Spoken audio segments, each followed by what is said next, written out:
Racist cop jails black woman for fun, unaware she's the captain's wife. Late one humid evening in Philadelphia, the dull glow of flickering street lamps revealed a near-empty boulevard. Officer Bryce Dunning prowled his cruiser through the sleepy blocks, itching for action. Any excuse to wield authority. Around the corner, a black woman in a sleek sedan checked her messages by a shuttered pharmacy. To Dunning, it looked suspicious. He flicked on his lights and advanced with bravado, determined to flex his power. What he didn't know was that this unassuming woman, dressed simply in a crisp blouse, was Michelle Harrison, the longtime spouse of Captain Mark Harrison, newly in charge at Dunning's own precinct. By dawn, her arrest would detonate a scandal that rattled the entire department. Midnight hovered over North Philly, the usual bustle hushed by an unexpected lull in foot traffic. Officer Bryce Dunning fidgeted behind the wheel of his squad car, scanning sidewalks for potential trouble. Over the course of 5 years on the force, Dunning had earned a reputation for skirting policy, especially with black residents who he deemed out of place. Complaints of racially biased stops dogged him, yet none stuck enough to remove him from patrol. This particular night, a slow shift roused his frustration. Then, near an old corner pharmacy, a parked sedan caught his eye. Through the glass, the faint glow of a phone illuminated a black woman's face. Suspicious, he concluded without basis. With a flick of the headlights, he pulled behind, the red and blue flashers igniting the quiet street. He radioed in a routine check. Inside that sedan, Michelle Harrison was finishing a text to her teenage daughter, reminding her about tomorrow's schedule. Married for nearly a decade to Mark Harrison, who'd just been promoted to captain at the Philadelphia Police Department's 8th Precinct, Michelle felt a swirl of pride at her husband's accomplishment. Little did she suspect that in mere minutes an officer from that same department would turn her evening into a humiliating ordeal, one that would test every ounce of her composure. Stepping out of his cruiser, Dunning shone a flashlight through the driver's window. Michelle lowered it a fraction, politely greeting him. "Is there a problem, officer?" Her calmness unsettled him. Fixated on the tinted windows and the fact she was alone at night, Dunning demanded her license and registration without explanation.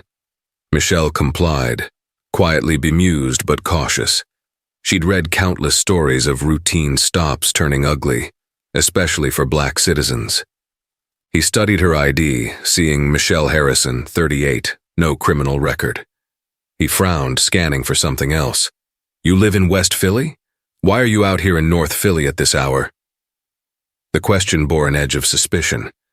She answered matter-of-factly, "I'm heading home. Stopped to respond to a text, not wanting to drive distracted."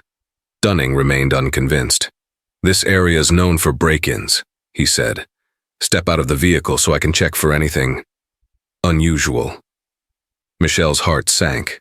That line of questioning smacked of a fishing expedition. She knew her rights but also recognized how quickly defiance might escalate matters with a biased cop. She gently mentioned, "Officer, is there probable cause? I'm not refusing, but I'd like to understand." Dunning stiffened, his tone turning icy. "I said step out, unless you want me to forcibly remove you." The tension thickened in the damp air. Michelle exhaled, deciding it might be safer to comply while planning her next move. Standing outside in the faint glow of a flickering streetlight, Michelle faced the trunk of her sedan. The night's humidity clung to her skin, accentuating the chill of the officer's glare. Dunning rummaged in her front seat, ignoring her earlier mention of a probable cause requirement. She tried reminding him politely that she had rights, but each time he snarled, "Stay quiet or I'll find cause for resisting." After a few minutes, having found no contraband, Dunning huffed with frustration. The predatory glint in his eyes remained. "All right," he sneered. "I suspect you have stolen property in the trunk. Unlock it." Michelle frowned. "I do not consent to an unwarranted search," he declared. "So you're refusing? That's it. Turn around." Quick as lightning, he clamped handcuffs on her wrists, ignoring her startled protest. "I'll bring you to the precinct for questioning." Michelle felt her cheeks burn. She was no stranger to police culture. She'd gleaned a sense of it from Mark's stories, but living it firsthand, seeing the blatant disregard for her dignity rattled her. People in a passing car slowed, some filming, then drove off. Dunning forcibly led her to the squad car's back seat. She realized with heartbreak that an officer she might have considered a colleague, once he discovered her husband's identity, was humiliating her for sheer prejudice. She prayed Mark might see her missed calls and intervene in time. Meanwhile, at the city's downtown precinct, Captain Mark Harrison wrapped up a late meeting with the local district attorney's liaison. He glanced at his phone. 8 missed calls from Michelle. Anxiety rippled through him. She typically never spam called unless it was urgent. Quickly, he dialed back but got no answer. Maybe her phone died? Concern overshadowed him. He asked a junior officer to radio around. Michelle's phone's last known ping placed her near North Philly. Mark debated whether to dispatch a search, though that might be an overreach. He tried calling again. No luck. With a swirl of dread, he hopped into his own unmarked car, instructing a nearby friend in dispatch to keep him posted if any unusual arrests or calls emerged in that neighborhood. A pit formed in his stomach, remembering the dark tales of racially charged stops. Could Michelle have been pulled over by a bad apple? He drove swiftly, scanning the roads. The memory of Michelle's last text, "Heading home soon, love you," haunted him. He thought of her warmth, her unwavering support for his new rank. The notion that she might be at the mercy of an unscrupulous cop spiked his adrenaline. Unbeknownst to him, she was already en route to a station cell, courtesy of Officer Dunning's false claim. The pieces were set for a showdown Mark never dreamed he'd face in his first week as a new captain. Dunning's squad car turned into a small district substation known for processing petty arrests. The station's old brick facade glistened under overhead lamps. Inside, a lone desk sergeant, Thomas Rivers, typed reports, bored by the quiet shift. At the beep of the buzzer, he glanced up to see Dunning dragging in a handcuffed black woman wearing a neat blouse, hair slightly disheveled. Rivers raised an eyebrow. This didn't look like the usual intoxicated suspect or petty criminal. Dunning barked. Got a suspected thief, loitering at a break-in hotspot. She refused a trunk search. Rivers frowned, requesting specifics. Dunning's details sounded vague, contradictory. Meanwhile, Michelle remained silent, scanning the tired walls. She recognized this substation wasn't her husband's district, but she held out hope someone would realize her identity soon. As Dunning tried to fill out booking forms listing suspicion of stolen property, Rivers paused, noticing no actual evidence. "Where's the stolen item you discovered?" Dunning mumbled. "She wouldn't let me check the trunk, as though that alone was enough." Rivers glowered, suspecting a fishy story but reluctant to confront a fellow officer. In the background, Michelle calmly requested a phone call. Dunning ignored her. Rivers, uneasy, offered an alternative. She told him softly, "I'm Captain Mark Harrison's wife. Let me contact him." Dunning snorted, brushing it off as a lie. The tension soared, a swirl of moral conflict overshadowing Rivers. He decided to keep watching, mindful that ignoring this woman's rights might spark a bigger crisis. Despite her repeated entreaties, Michelle was led to a small holding cell. The clank of metal bars closing behind her echoed heartbreakingly. She'd never expected to experience the claustrophobic gloom of a cell, especially as a policeman's spouse. She leaned on the cold concrete wall, inhaling to maintain composure. "I'm not powerless," she reminded herself. But frustration churned. Why couldn't she reveal Mark's official number or show proof of marriage? She sensed Dunning might call her bluff or even escalate. Minutes ticked by. Outside, Dunning boasted to Rivers about bagging a suspicious suspect. Rivers, unconvinced, challenged, "All your evidence is that she was parked. That's not a crime, man." Dunning insisted she refused a trunk search, which was probable cause enough. Rivers shook his head. That's not how the law works. Sighing, he decided to push for an official statement from the suspect. Rivers approached the cell, letting Michelle speak. Quietly, she stated her name again, referencing Captain Mark Harrison of the 10th Precinct. Earlier we said the new rank was not for the same district as Dunning, but we can accept the 10th or 8th. Let's keep it consistent. She asked for a phone call to him. Rivers, half believing her, decided to ask for the phone number. He rung it but got no immediate answer. Meanwhile, outside in the city, Mark raced through the streets searching for clues. The tension built on both ends. The cell locked around Michelle was a testament to a cop's bigotry, and her calm vow that justice would soon come crashing down on him. Captain Mark Harrison navigated a web of side streets in North Philly. Over the phone, dispatch said no official arrest from that area had come through, unless it was a smaller substation not reporting quickly. Anxiety gnawed at him. He pulled to a curb, stepping out in the drizzle to ask a convenience store clerk if they'd seen a woman matching Michelle's description. A patron recalled seeing a black sedan pulled over by a cop about 30 minutes prior, pointing Mark toward a local substation on Green Street.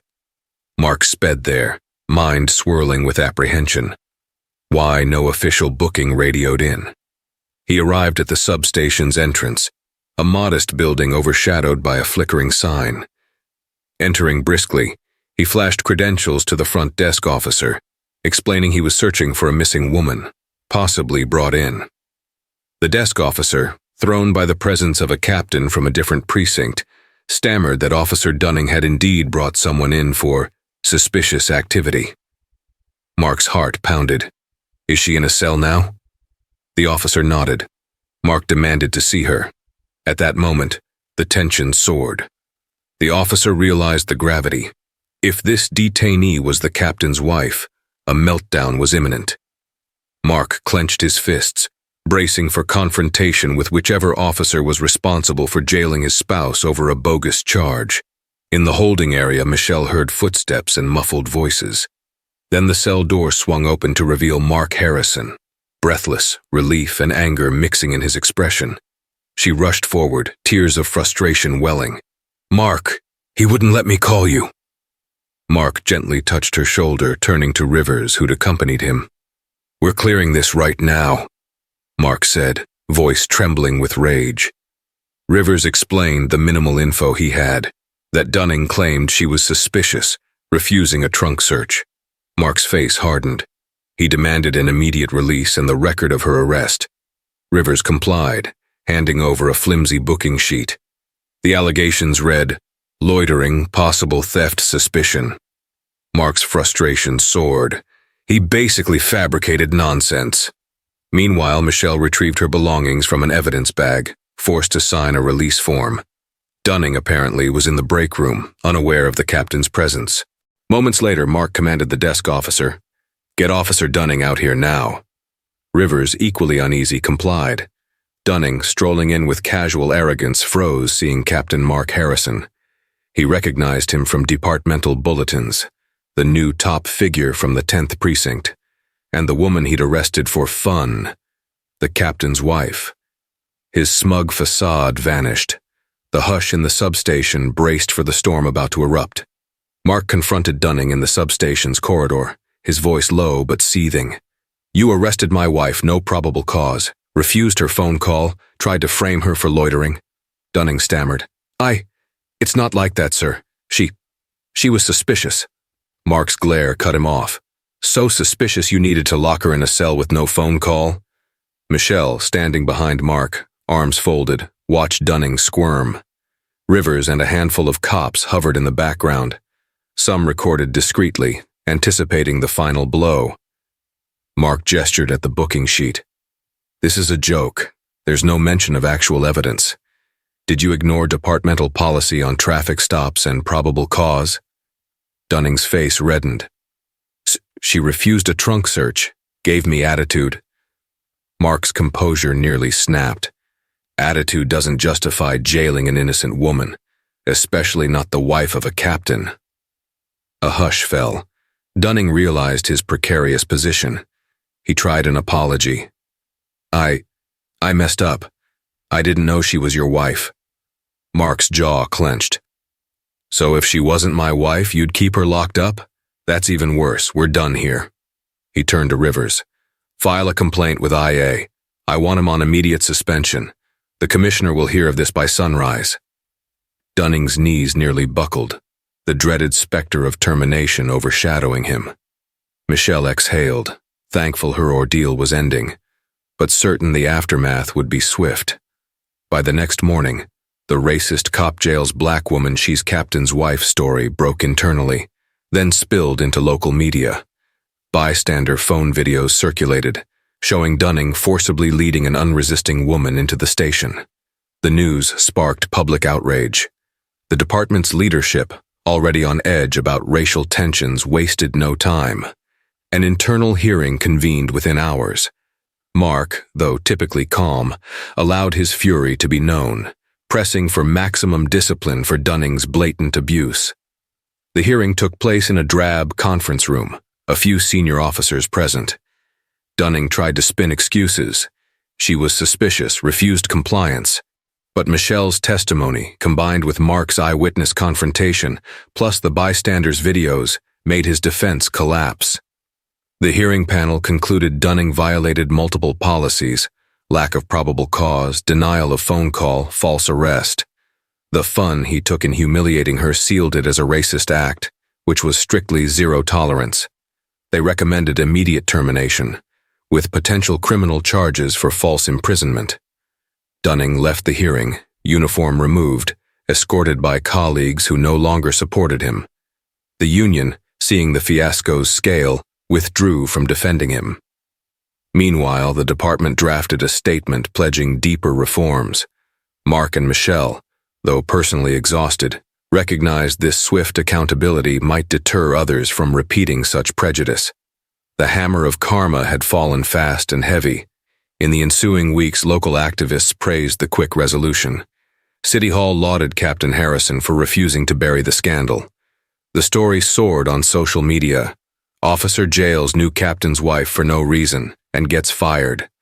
Pundits used it as evidence that the system could correct itself if leadership refused to tolerate racism. Others cynically noted it took targeting a captain's wife for real consequences to occur. Mark conceded that tension in private. Unranked citizens rarely see such swift justice. Under Michelle's counsel, Mark championed new policies: mandatory body cams for all stops, stricter guidelines on probable cause, and a re-evaluation of how complaints were logged. The department introduced community liaison roles to ensure more trust. The district attorney's office considered slapping Dunning with a civil rights lawsuit. Michelle decided not to personally sue for damages, focusing instead on bigger institutional reforms. Her quiet confidence in letting the system punish Dunning overshadowed any desire for personal gain. Meanwhile, at home, Mark and Michelle found relief in simple routines. They recognized the traumatic ordeal might have ended differently if not for her identity, an uncomfortable reminder that many black women lacked such protective connections. Determined to keep forging change, they used their influence to highlight these concerns at precinct meetings, bridging uniformed officers with marginalized communities. On a crisp morning, Mark and Michelle strolled the route near that same curb where she'd been arrested weeks before. The city's vibe felt calmer. People recognized them from news coverage, some offering nods of gratitude. She wore a bright scarf, no longer anxious about random stops. Though many battles against bias remained, this personal victory signaled a shift. At the precinct, a fresh wave of recruits listened as Mark recounted the incident as a cautionary tale, how a single officer's prejudice can unravel a career. He reminded them that no one, from top brass to civilian, deserved suspicion based solely on race. The recruits nodded, mindful of how swiftly Dunning's fate changed. A rumor spread that Dunning left Philly in shame, facing possible legal charges if he attempted to remain in law enforcement. For Michelle, life resumed. She resumed her typical errands unafraid, acknowledging her husband's unwavering support. She also joined a local advisory board on policing and community relations, sharing her story. Ultimately, the fiasco solidified her drive to help ensure no future black woman, rank or not, would face such a humiliating ordeal at the hands of a rogue cop. And so, the final coda. From one man's vile act sprang a better impetus for accountability in Philadelphia's policing culture. Ultimately, Officer Bryce Dunning's twisted desire to teach a lesson ended in spectacular downfall once he realized the black woman he'd falsely jailed was Captain Mark Harrison's wife. His brazen disregard for rights and shocking attempt at intimidation met swift condemnation from the Philadelphia PD, culminating in immediate dismissal and potential legal consequences. Yet the story's resonance went far beyond a single cop's meltdown. It ignited urgent reflection on how prejudice can lurk behind a badge and how swift retribution can follow when integrity at the top refuses to compromise. If this harrowing but triumphant account of prejudice and the unstoppable force of justice moved you, please like, share it far and wide, and subscribe to our channel. Each time a single voice stands up against wrongdoing, whether the victim is a captain's wife or an everyday citizen, we inch closer to a policing culture where equality prevails. Our stories inspire the vigil of truth, proving that no uniform or power can shield bigotry from ultimate accountability.